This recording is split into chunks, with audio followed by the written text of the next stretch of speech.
João capítulo 20.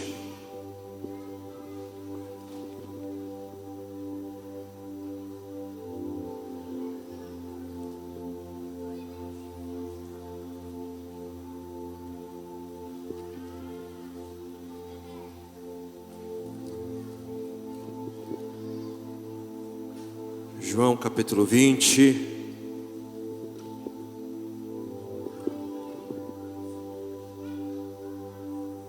A partir do versículo 19.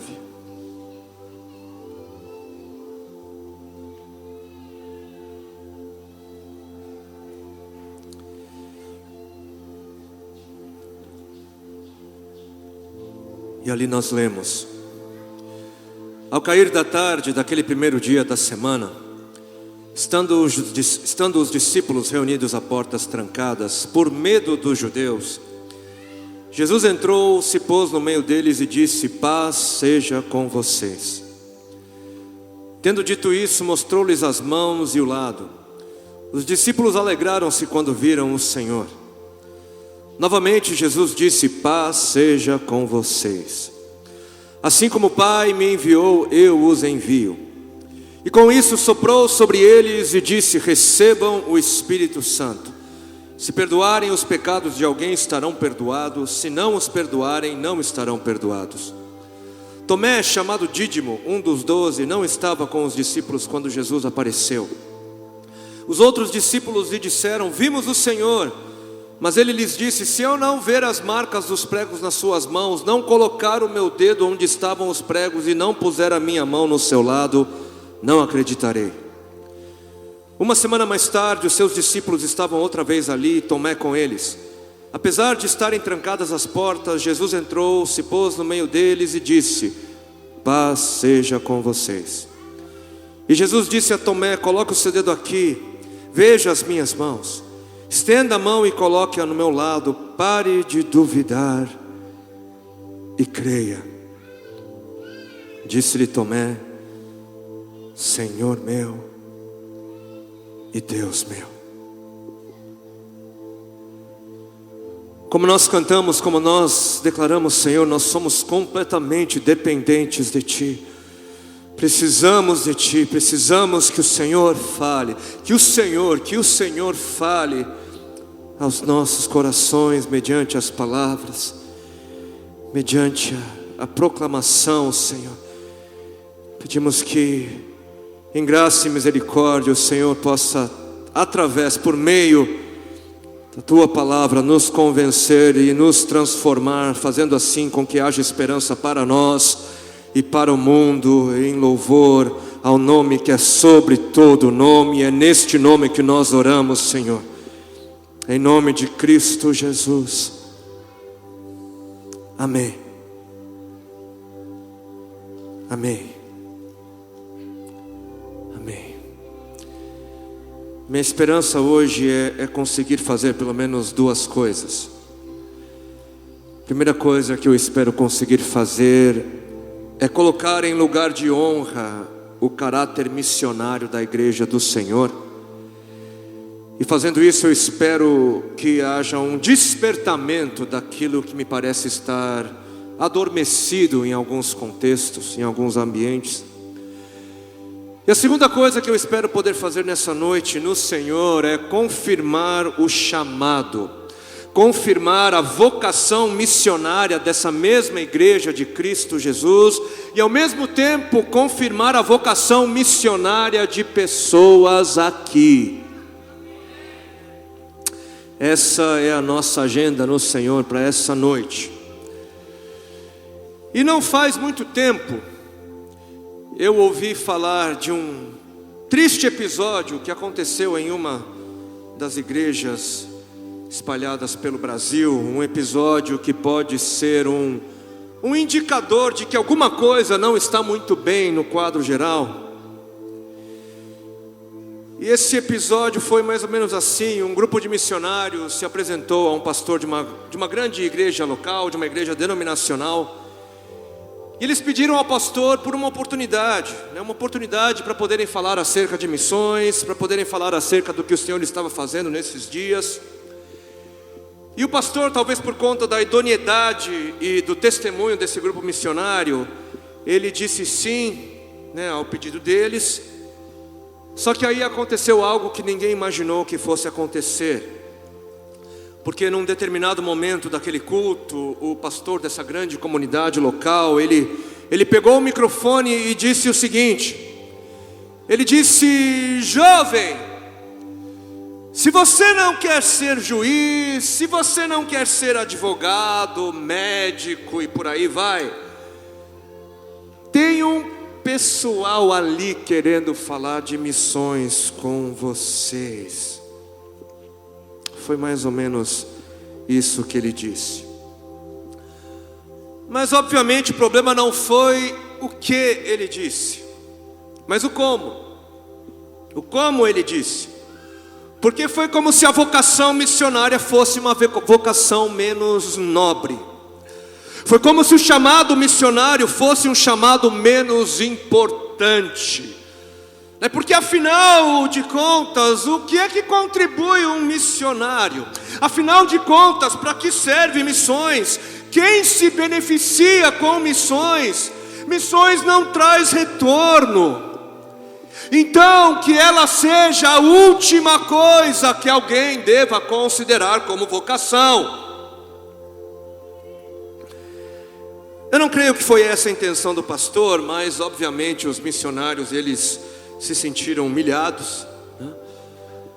Mas o pior de tudo não foi a humilhação. Não foi a humilhação o pior de tudo.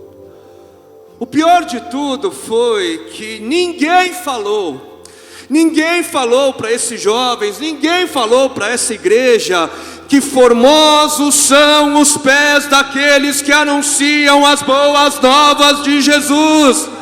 O pior foi que ninguém falou que formosos são os pés daqueles que vão, que formosos são não apenas os pés, mas que formosos são os enviados para anunciar as boas novas do reino de Deus. Ninguém disse isso. E nós sabemos que nem todo mundo é chamado para servir no campo missionário. Nós sabemos, né? Nós sabemos que apesar de todos os cristãos serem chamados para o serviço, nem todos são chamados para serem missionários. E o Senhor chama, Ele chama sim, alguns para serem juízes, alguns para serem advogados, né, empresários, músicos, ajudantes, alguns para serem encarregados da limpeza urbana, da limpeza doméstica. Essas pessoas não devem se sentir culpadas por não estarem no campo missionário. Mas todos são chamados para servir ao Senhor. Todos são chamados para se envolver com a missão de Deus na terra. Todos. E a missão de Deus na terra, ela é abrangente sim. Mas apesar dela ser abrangente, apesar dela alcançar outras esferas, ela também inclui o envio de pessoas para outras regiões com o propósito de anunciar o Evangelho. Também inclui. E se isso é real, se enviar pessoas para outras regiões faz parte da missão de Deus na terra, então todo aquele que não está no campo missionário, seria muito bom ele buscar ao Senhor para perceber se Deus tem planos para usá-lo nessa área ou não, de forma direta ou indireta. Se o Senhor tem um coração voltado para missões, então precisamos buscá-lo para perceber se Ele tem planos para nos enviar, ou se Ele tem planos para que façamos parte daqueles que enviam. Porque quando nós falamos de missões, nós estamos falando da realidade de um Deus que envia. De um Deus que envia. O Deus revelado nas Escrituras é o Deus que envia. Missões é o agir de Deus através do envio. No passado, Deus enviou Abraão, o nosso pai na fé. Deus fez com que Abraão saísse da sua terra, fez com que ele deixasse a sua parentela, fez com que ele deixasse a vida com a qual ele era acostumado, por conta de uma promessa. Ele seria abençoado e outros seriam abençoados através da sua obediência, através do seu sim.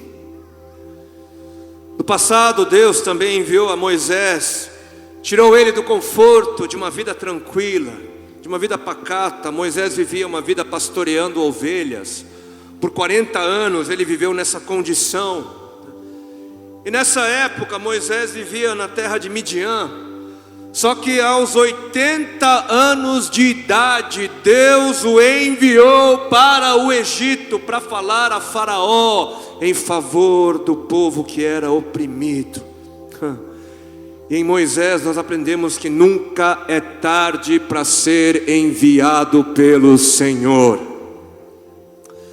Deus enviou, como aprendemos através do profeta Jeremias, Ele enviou todos os dias os seus servos, seus profetas, para falar com o povo.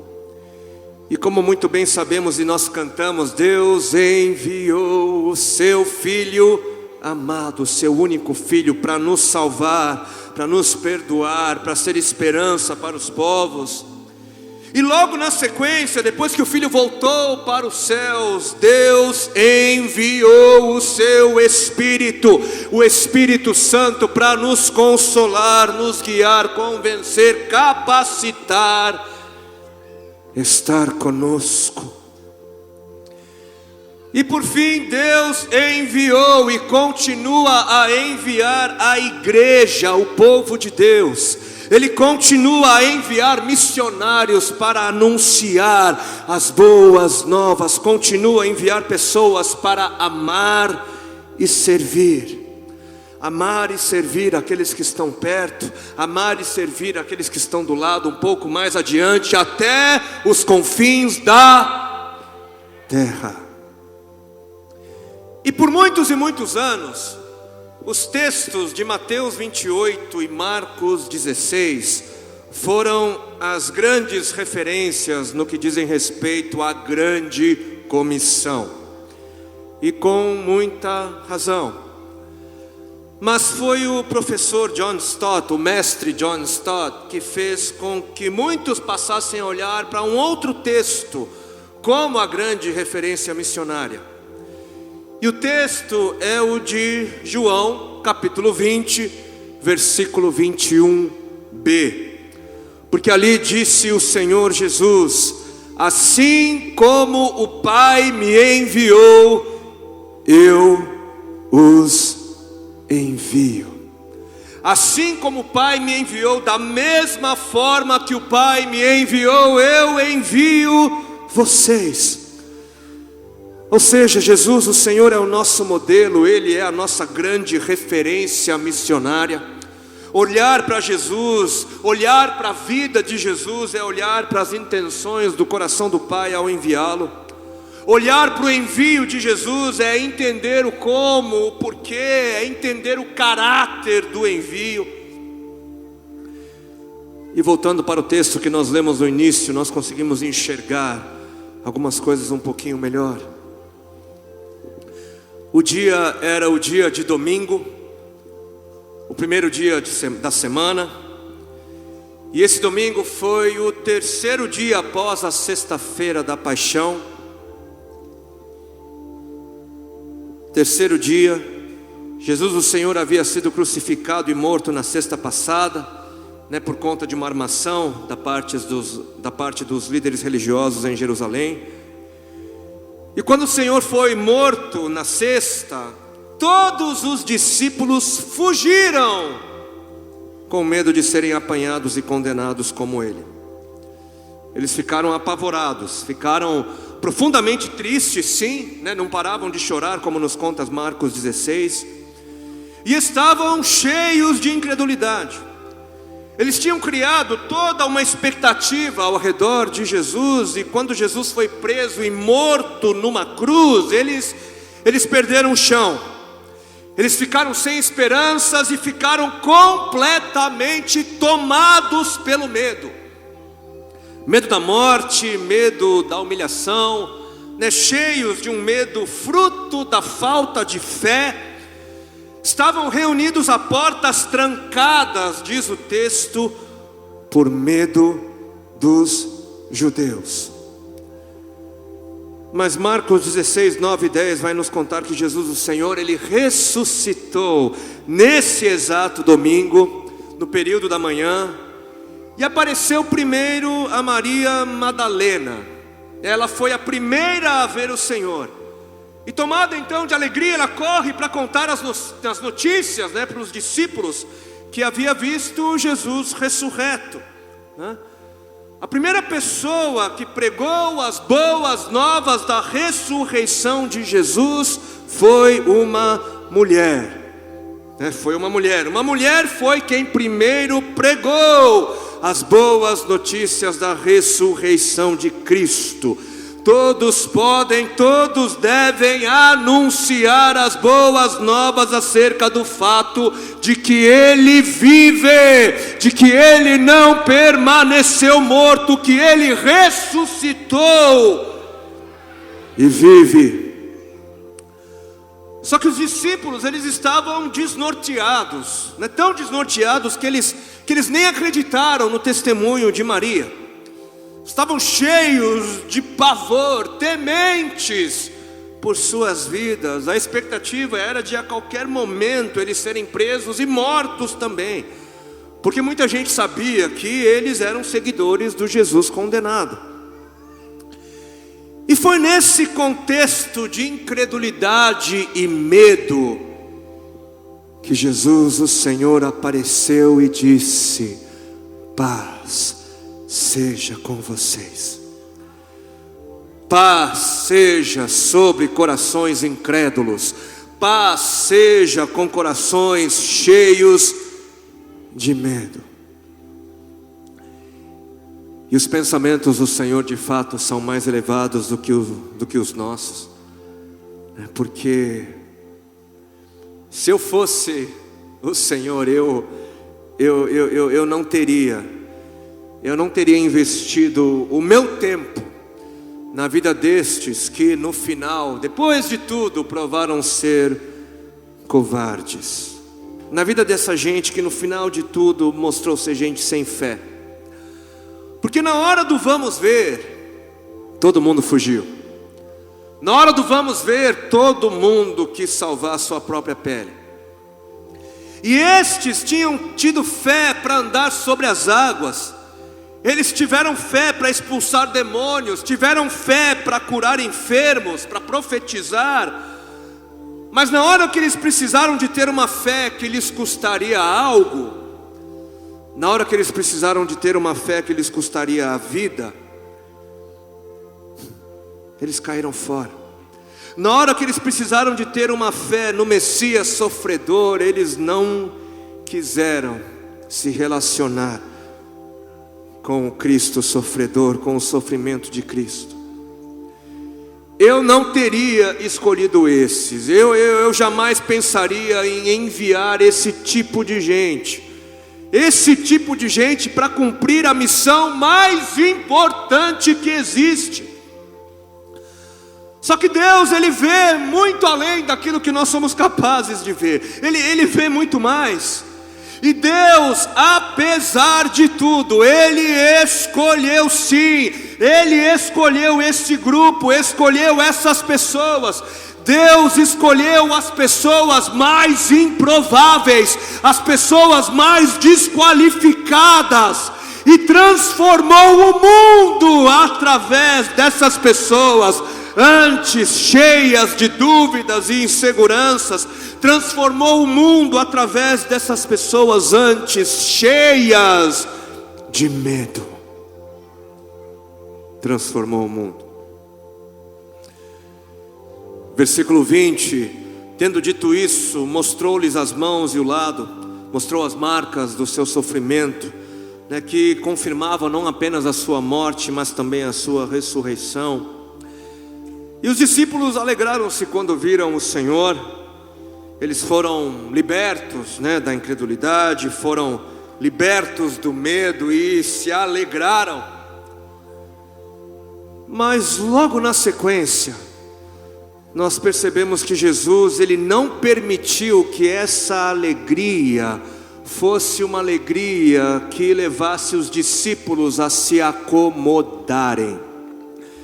Ele não permitiu que essa alegria, que essa paz fosse apenas desfrutada como benefício próprio. Jesus não quis que ninguém montasse uma tenda ao redor da alegria, ao redor da paz. Porque logo no versículo seguinte o Senhor disse: como o Pai me enviou, eu os envio. Vão, ide, recebam a paz, mas levem a paz. Recebam a alegria, mas levem a alegria para todo mundo. Como o Pai me enviou, eu envio vocês. Continuem aquilo que eu comecei. E recebam também o Espírito Santo. Recebam toda a capacitação. Recebam tudo o que vocês precisam para serem enviados como eu fui. Se perdoarem os pecados de alguém, estarão perdoados. Se não os perdoarem, não estarão perdoados. Tem coisa que a gente não pode pegar literalmente, né, da Bíblia, porque existem linguagens da época, né? Mas o que o Senhor quis dizer aqui, ou seja, né, toda a autoridade me foi dada no céu e na terra, e vocês, ao serem enviados como eu fui, andarão na mesma autoridade que eu andei, na autoridade do Pai. Perdoar pecados é uma ação que pertence somente a Deus, mas em submissão a Jesus, em nome de Jesus, é possível caminhar na mesma autoridade que Jesus caminhou. As portas do inferno não prevalecem contra a igreja. As obras do diabo são desfeitas mediante a autoridade de Deus, através da igreja de Cristo, através daqueles que andam na autoridade do seu nome. Toda a autoridade foi dada a esse nome, no céu e na terra, toda. Versículo 24, Tomé, chamado Dídimo, um dos 12, não estava com os discípulos quando Jesus apareceu. Os outros discípulos lhe disseram: vimos o Senhor.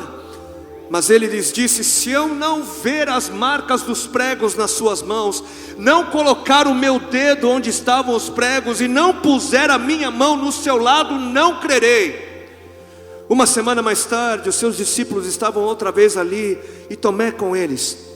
Apesar de estarem trancadas as portas, Jesus entrou, se pôs no meio deles e disse: paz seja com vocês. E Jesus disse a Tomé: coloque o seu dedo aqui, veja as minhas mãos, estenda a mão e coloque-a no meu lado. Pare de duvidar e creia. E disse-lhe Tomé: Senhor meu e Deus meu, e Deus meu, Deus meu.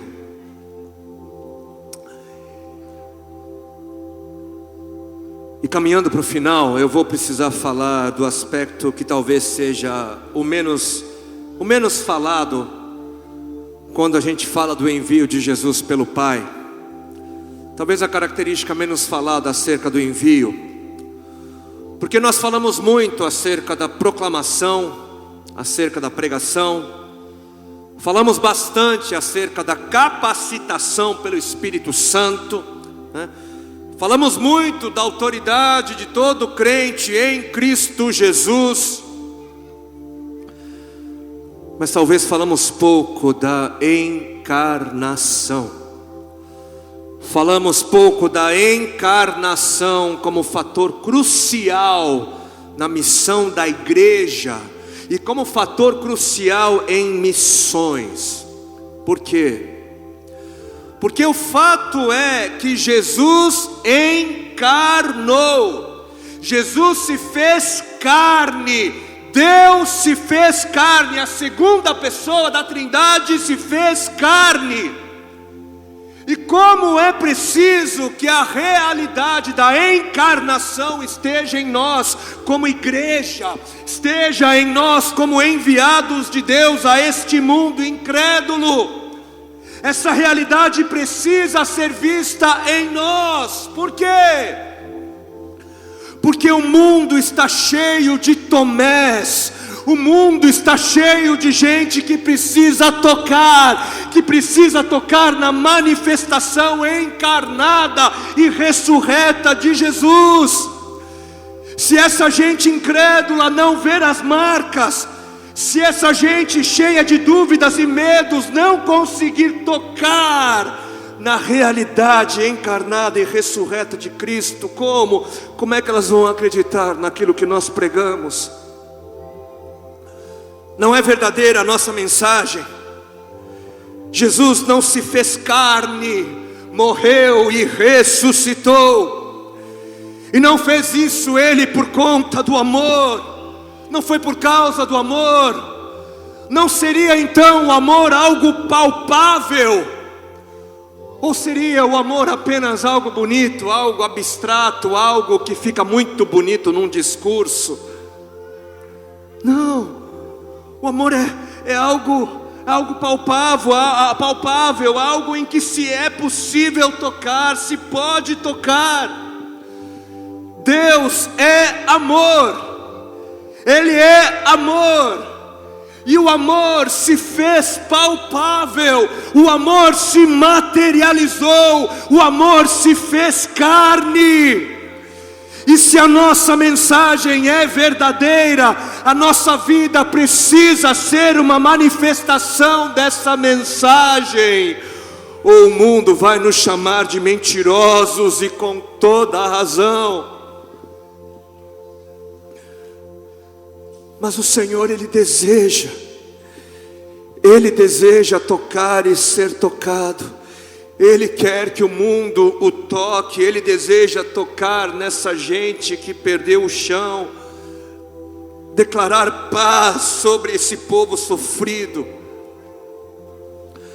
Mas tem gente que não quer ser enviada como o Pai enviou a Jesus. Tem gente que não quer enviar, não quer ir junto, querem a alegria, querem a paz, mas não querem ser enviados, não querem relação com a missão, querem fazer tendas ao redor da alegria, mas não querem relação com o Messias sofredor. Queridos, se a ressurreição aconteceu, é porque houve morte.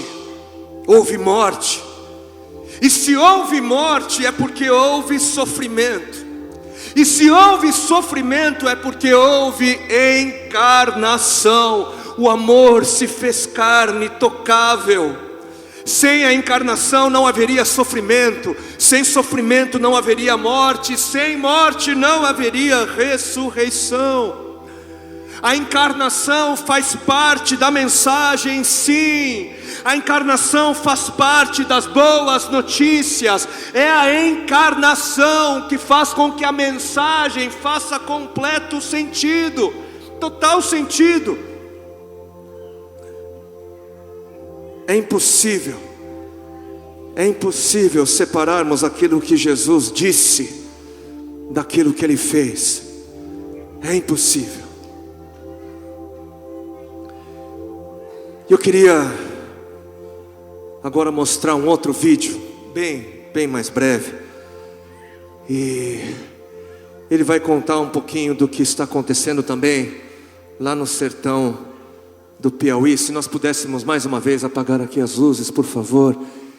E se pudéssemos prestar só mais um pouco de atenção no vídeo.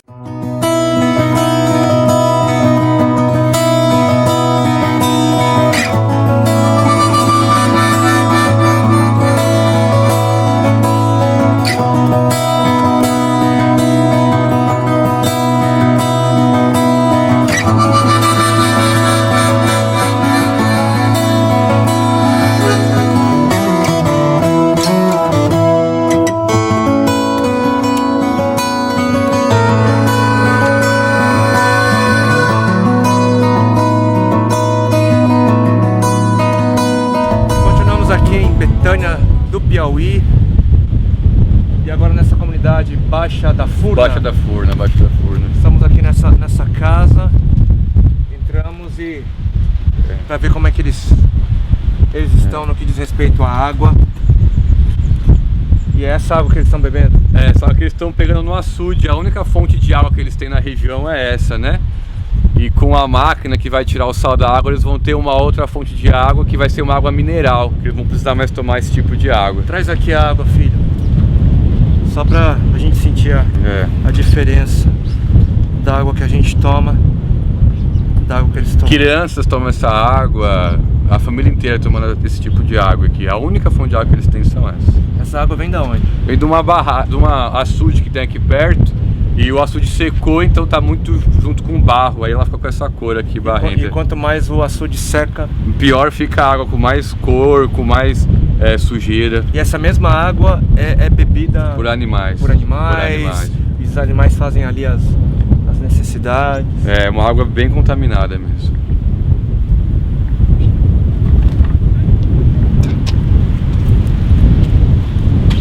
A gente pode deixar essa água com vocês também? Pode?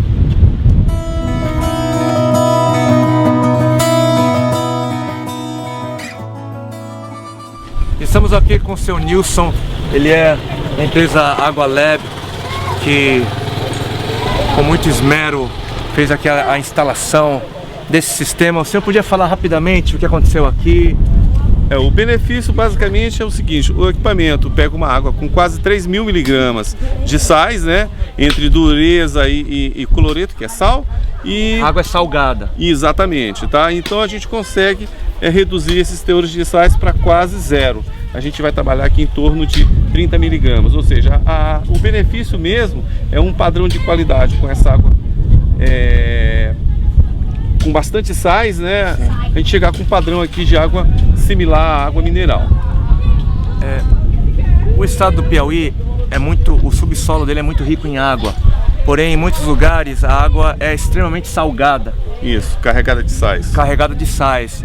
E o que aconteceu nessa região foi que um poço foi furado, percebeu-se que a água era carregada de sais. Então o seu Nilson, ele trouxe um sistema para poder purificar essa água, para que então a comunidade possa ter acesso à água potável. À água potável, até mesmo durante o período maior de seca. Perfeito, exatamente isso. Nós nos sentimos honrados pela oportunidade. Obrigado, senhor. Tá certo? Tá jóia. Eu vou ter o privilégio aqui de dar um dos primeiros goles.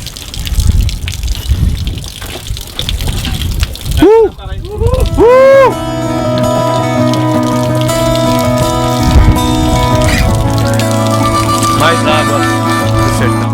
Esse é o Zé, que conhece a água da região. E aí? Cara, muito bom, cara. É inacreditável como uma água salubre daquele jeito pode ficar assim. Inacreditável, muito bom. Glória a Deus, glória a Deus, glória a Deus.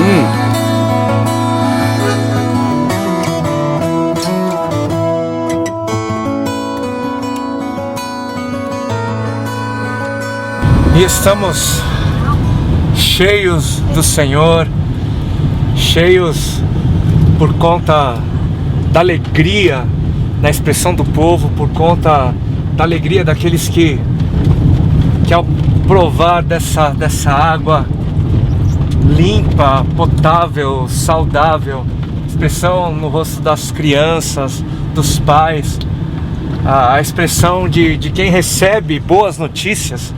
Porque o Evangelho são boas notícias, o Evangelho é uma boa notícia expressa não apenas através de palavras, mas através da vida, através da água que foi hoje dada de graça a essa comunidade que tem por tantos anos sofrido por conta da escassez, por conta da seca, da falta de chuva. E fica aqui essa esperança de mais manifestações da vida do Senhor através da igreja. Somos gratos ao Senhor pelas alianças, gratos ao Senhor pela igreja que se mobilizou e fez viável a instalação, a inauguração desse primeiro poço aqui no Quilombo, na comunidade quilombola do Baixão, do município de Betânia, do Piauí. Fica aqui essa esperança, essa expectativa por mais manifestações como essas que haverão de acontecer para a glória do Senhor. E agora nós voltamos para casa e já passamos a sonhar com o próximo. Deus abençoe a todos e até breve.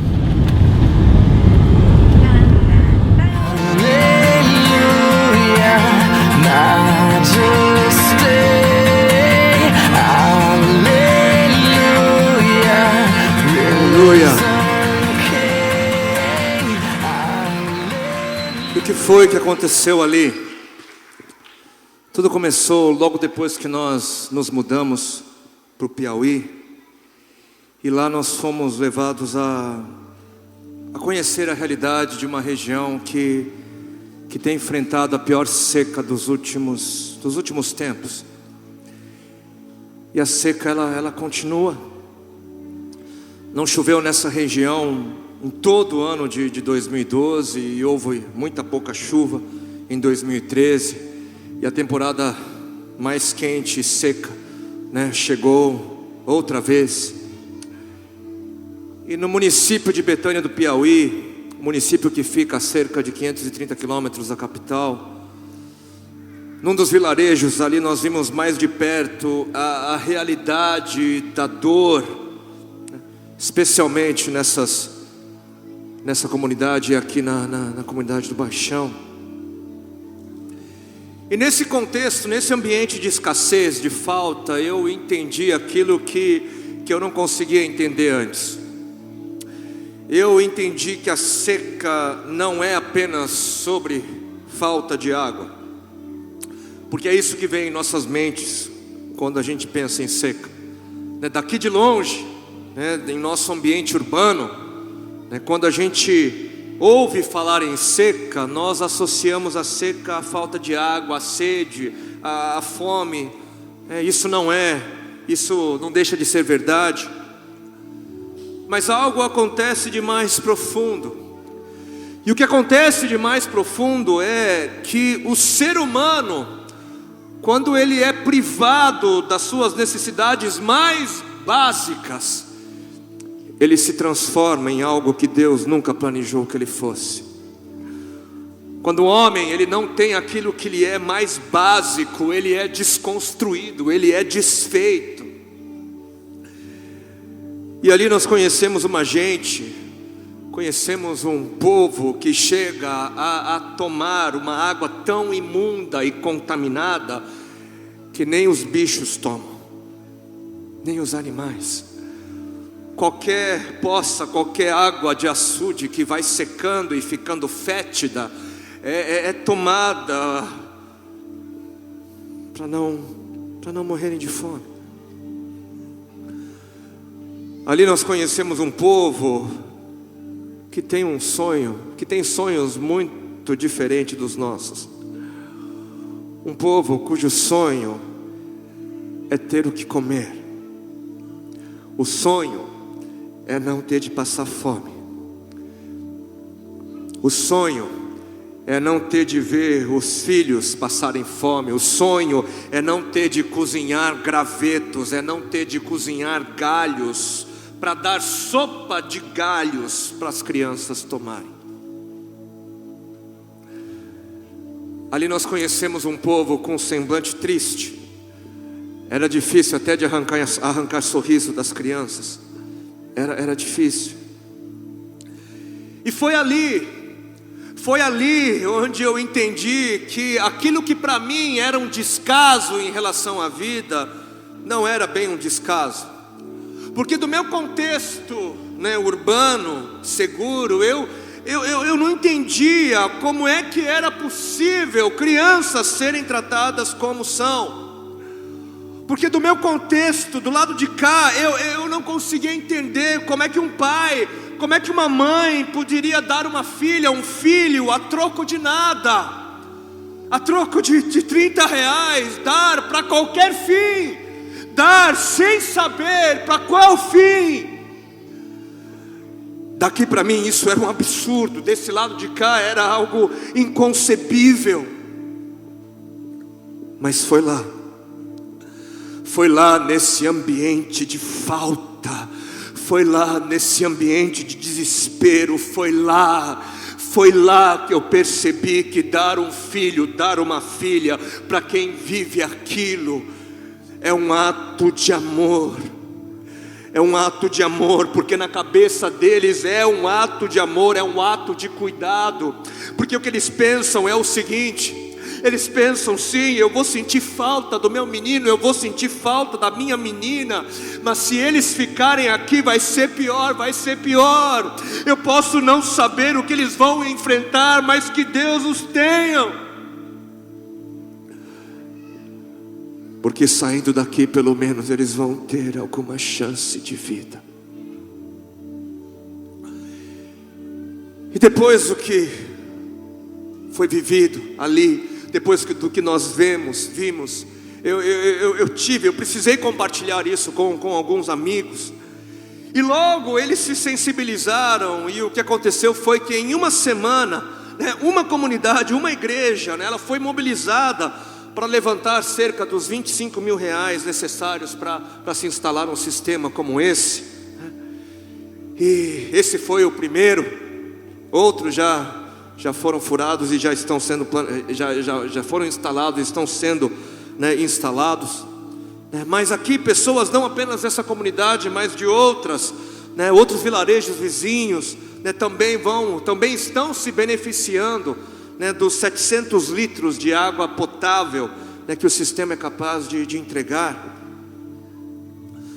Só que nos dias que nós chegamos ali para fazer a instalação, quando nós chegamos na comunidade do Baixão, nós percebemos que as pessoas estavam com fome. A terra obviamente não estava produzindo, sem chuva. A ajuda do governo chegava, mas não era o suficiente para um pai alimentar 6, 8 filhos com uma mulher inválida. Então nós juntamos o que nós tínhamos e fizemos cestas básicas para todas as 53 famílias dessa comunidade. Não resolveu, mas trouxe um alívio. Tínhamos levado também doações de roupas novas, roupas limpas, e elas foram distribuídas também pela comunidade. E obviamente foi um tempo de festa, foi um tempo de alegria, E houve um momento especial, muito especial, que ficou marcado na minha memória. E é por isso que eu compartilhei desse vídeo e estou compartilhando dessa história. Porque houve um momento em que nós convocamos toda a comunidade, Nós paramos para celebrar a bondade do Senhor, paramos para orar e agradecer ao Senhor por tudo aquilo que estava acontecendo. E nessa hora me deram uma oportunidade, uma palavra simples foi proclamada sobre eles. E eu disse que tudo aquilo que estava acontecendo, tudo que estava acontecendo naquele lugar, era uma declaração do amor de Deus. Eu fui levado a dizer àquele povo que tudo aquilo era Deus dizendo que não havia se esquecido daquelas pessoas, que tudo aquilo era Deus dizendo que amava as pessoas daquele lugar, daquela comunidade. E de repente algo aconteceu que eu não pensei, eu não esperava que fosse acontecer, porque nesse momento as pessoas começaram a sorrir. Nesse momento eu comecei a perceber expressões de alegria, eu ouvi gritos de júbilo, de alegria, até as crianças esboçavam ali um olhar diferente. E por quê? Por que tudo isso? Por que essa súbita manifestação de alegria? Por quê? Queridos, porque depois que as pessoas receberam comida, por estarem famintas, porque depois que aquelas pessoas receberam roupas novas para vestir, porque estavam nuas, depois que aquelas pessoas receberam água limpa, água digna de seres humanos para beber, porque estavam com sede, depois de tudo isso, quando elas ouviram alguém dizendo que Deus as amava, que Deus é amor, sabem o que aconteceu? Elas acreditaram, aquele povo sofrido acreditou. Depois da encarnação do amor, diante da manifestação palpável do amor, depois que o amor foi palpável, as pessoas se alegraram porque elas creram. Elas foram ajudadas a crerem no amor que se fez carne. Elas tocaram no amor. Eles foram ajudados a acreditar no amor que se fez carne.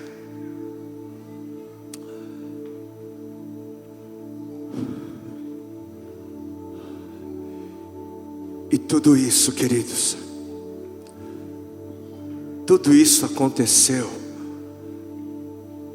apenas porque alguns disseram sim. Isso só aconteceu porque alguns disseram sim. Sim ao chamado do Senhor, sim ao chamado de serem enviados, e sim ao chamado de fazerem parte daqueles que enviam, daqueles que possibilitam o envio. Tudo isso porque alguns disseram: eis-me aqui, Senhor, eis-me aqui. Eu não sou digno, eu não tenho capacidade, eu sou a pessoa mais improvável, mais desqualificada, mas eu digo sim ao seu poder, eu digo sim ao seu poder, à sua capacidade.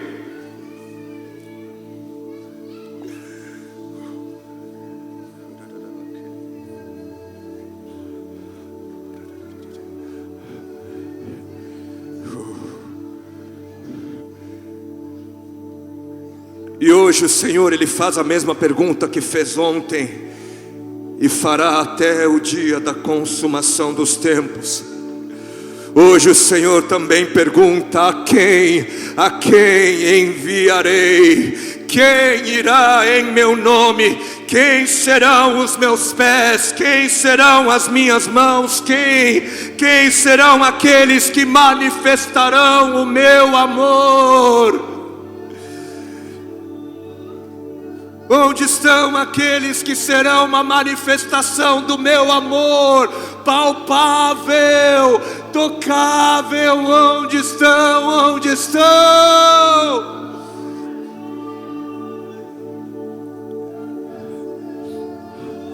A mesma promessa que foi dada ontem é nos dada hoje também, a mesma promessa, porque o Senhor disse sim: ide por todo mundo, vão e alcancem todos os povos, não se esqueçam de um, porque eu não me esqueço, eu me lembro de cada um deles, eu me importo por cada um deles.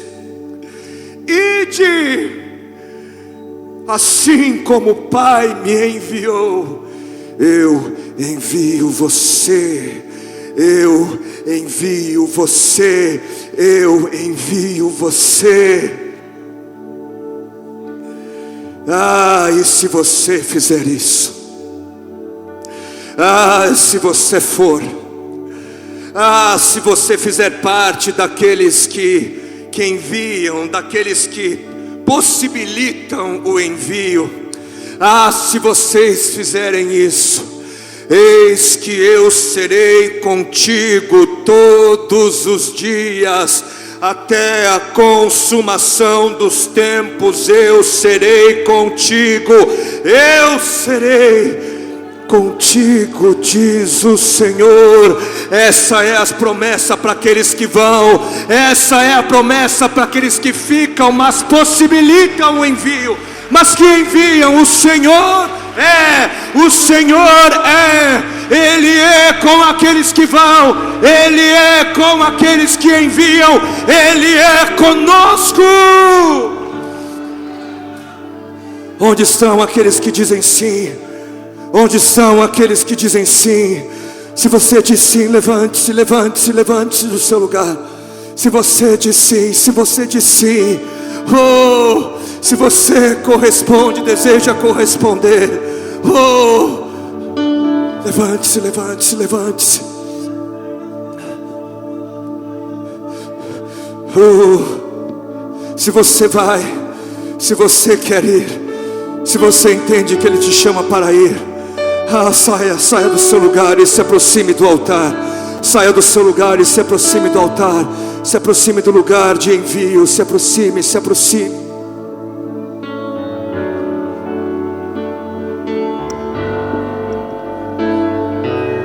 Onde estão os que vão? Onde estão? Queremos orar por vocês, queremos abençoar vocês em nome de Jesus. Onde estão aqueles que dizem sim? Onde estão aqueles? Envia-me, envia-me,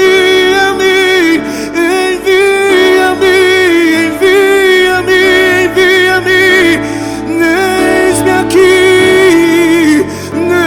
eis-me aqui, eis-me aqui, eis-me aqui, eis-me aqui, eis-me aqui, eis-me aqui.